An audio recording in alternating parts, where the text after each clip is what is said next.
আমাদের রাধানগর ফুলের মেলায় টিঙ্কুদার আগমন। ঠিকই শুনেছেন, টিঙ্কুদা এসেছিল। আপনারা তো ওনার ভিডিও তো সবাই আশা করি দেখেছেন।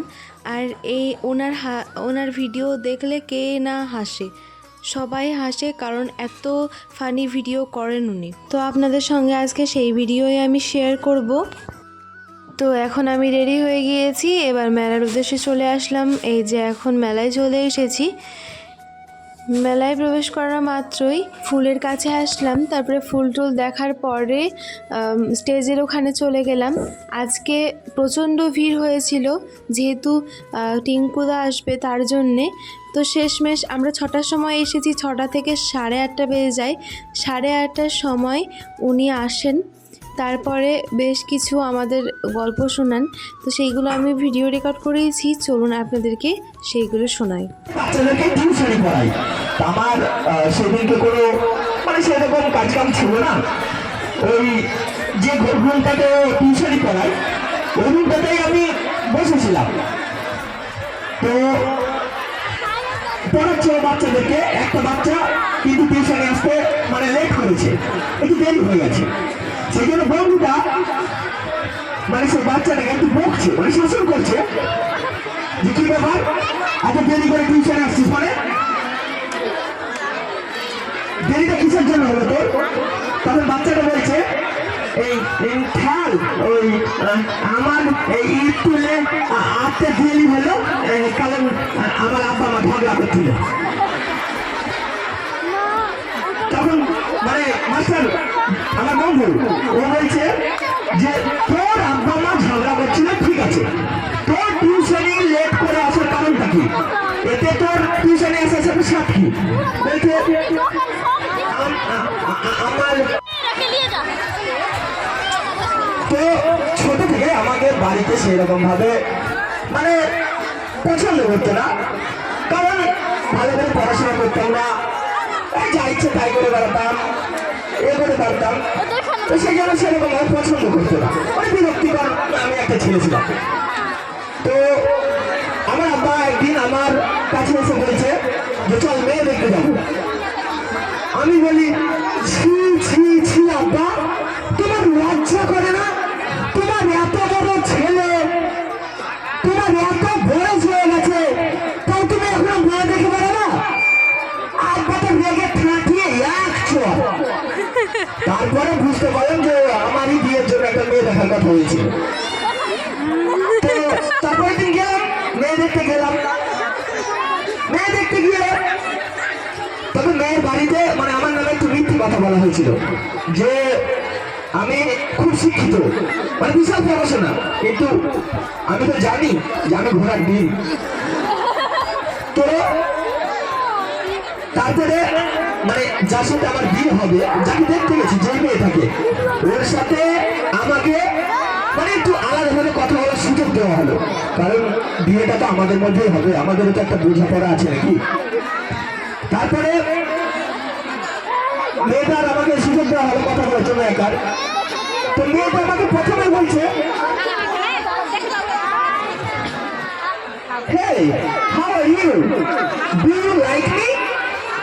আমি বলছি যা শালা, আমি তো ইংরেজিও জানি না, আর ইংরেজিটা কি বললে এটাও তো কোনো বুঝতে পারলো না।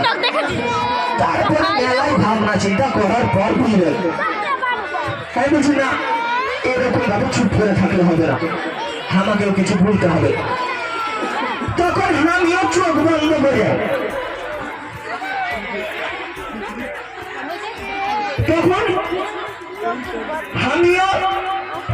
বন্ধ করে ইংরেজি বলতে লাগলো।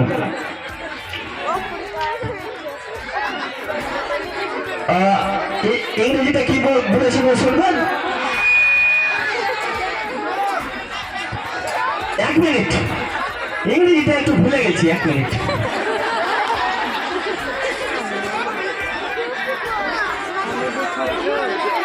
সরি, ক্ষমা ক্ষমা ক্ষমা।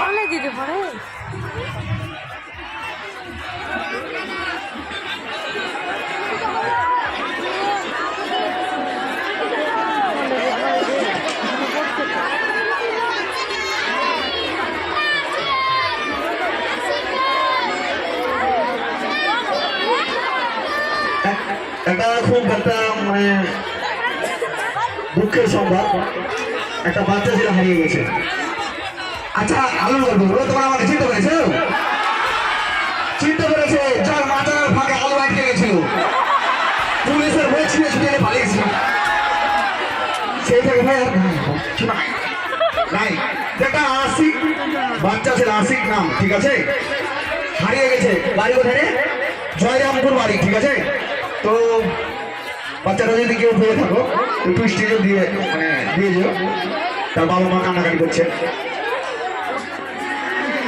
আচ্ছা তোমরা কি ভাবছো তো কথা বলেছিলাম ইংরেজিতে, ইংরেজি তো আমিও চোখ বন্ধ করে বুঝতে লাগলো।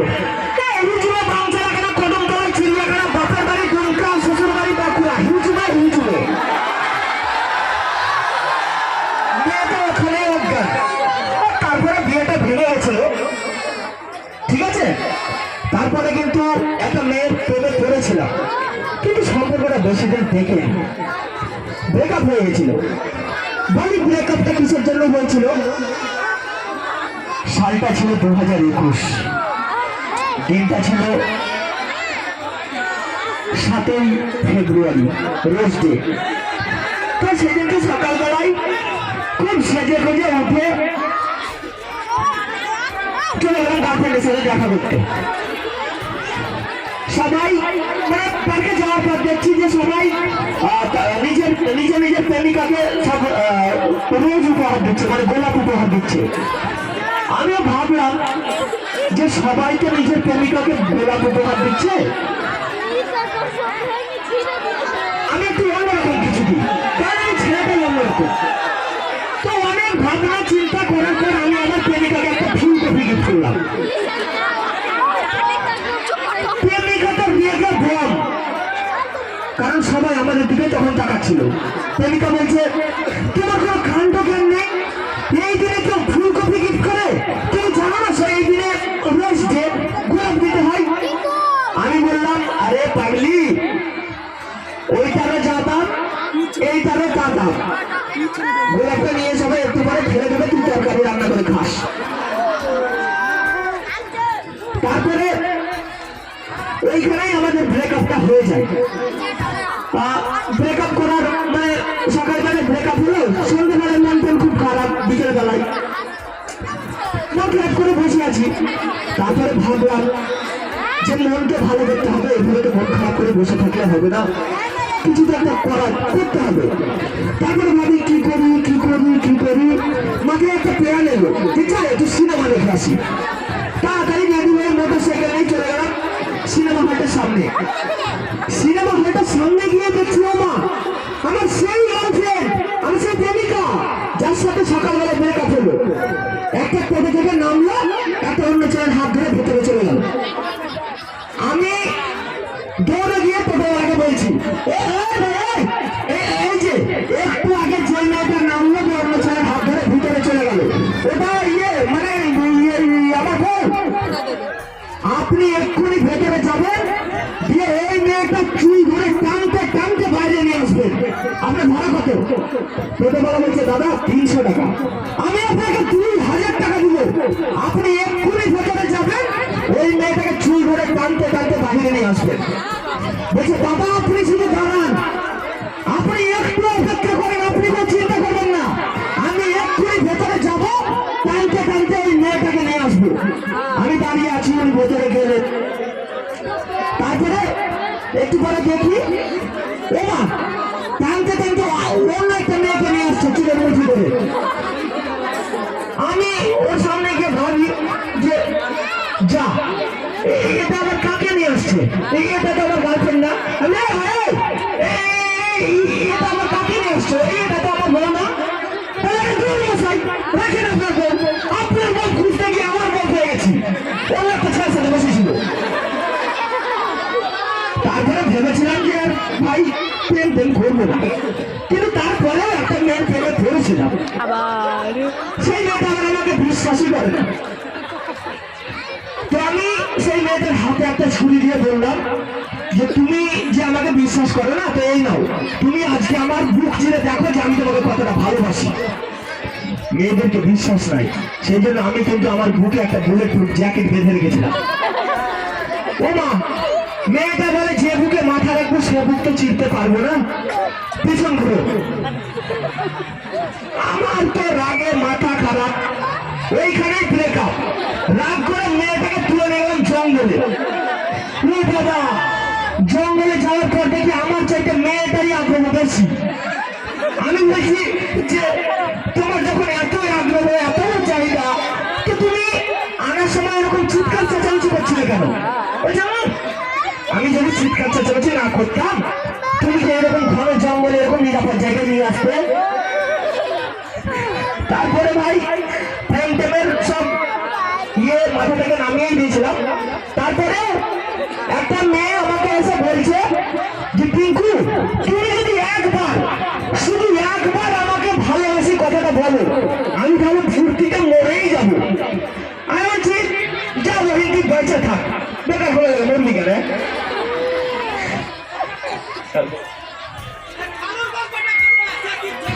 খালু খালা সবই হবে, কারণ না। আচ্ছা ড্যান্স কেমন লাগলো বলো তো? কি আচ্ছা খালু, এই টিঙ্কু, খালু না খালা কি বলছে দেখো, কি বলছে বুঝতে পারি না। হ্যাঁ বলো।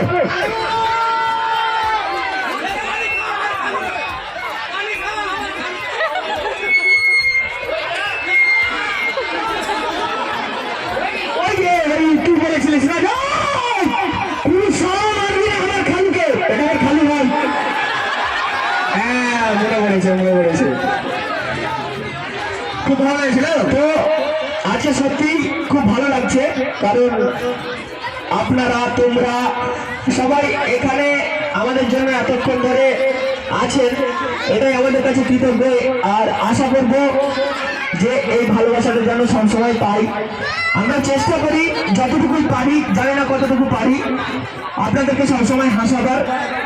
তারপরে আমরা কিছু কেনাকাটা করার পরে বাড়ি চলে যাই। তো সব ভালো থাকুন, সুস্থ থাকুন, ধন্যবাদ।